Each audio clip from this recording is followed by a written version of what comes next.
Hi, welcome to Tonic Gold. We're going to have a look at the beautiful pop-up dies. Now there's 4 in this set of square ones. There's 2 in the circle ones. The principles are exactly the same, but we're going to have a look how we play with the square ones first.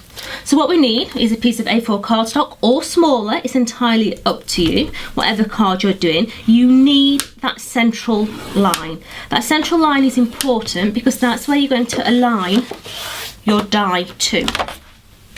So place that to one side, open it back up and look at your outside die. Your outside die, we have 2 little nicks, one at either side. That is where you're going to line it on the crease of your cardstock.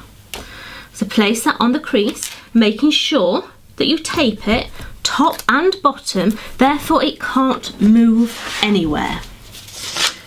So place your mat on the top, run it through your die machine, and this is what's going to cut your little pop-up sentiment.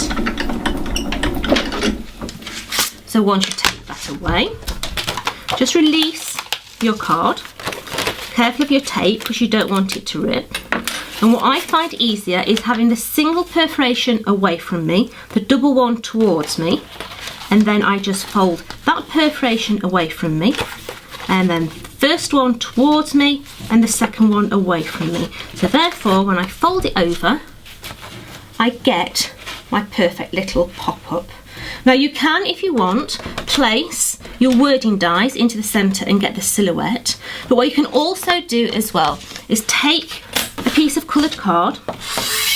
Always start with a clean die, okay? So just use your craft pick, just take out any of the little dots that is left in your die and start with a clean one.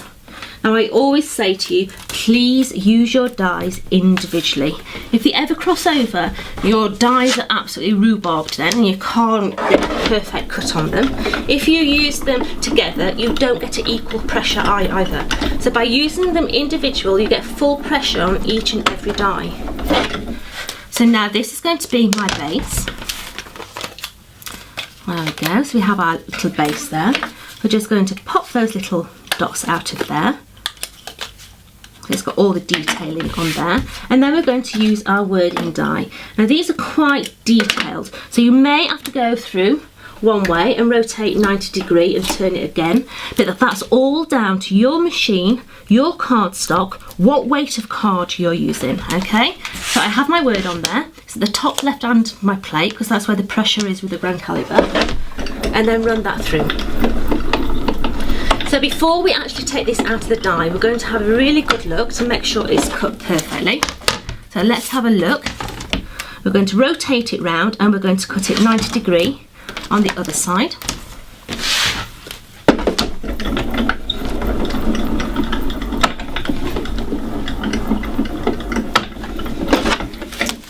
And then we're going to emboss.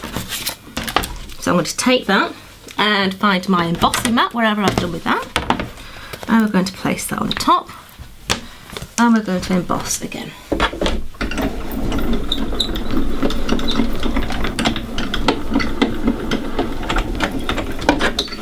So let's take that out and you'll find, just release that bit of card there. Be very gentle, just release it out, and then we'll just have that little word just in there. Just take that bit out there, very gently, it's just caught on the bottom.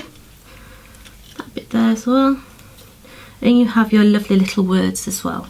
So then we can start to build up a design, so we can mix and match all the words together on the inside, but we can also use this die on the outside of the card as well. So that is how you do the pop-ups with the squares, okay? So the next one we're going to do is the circles.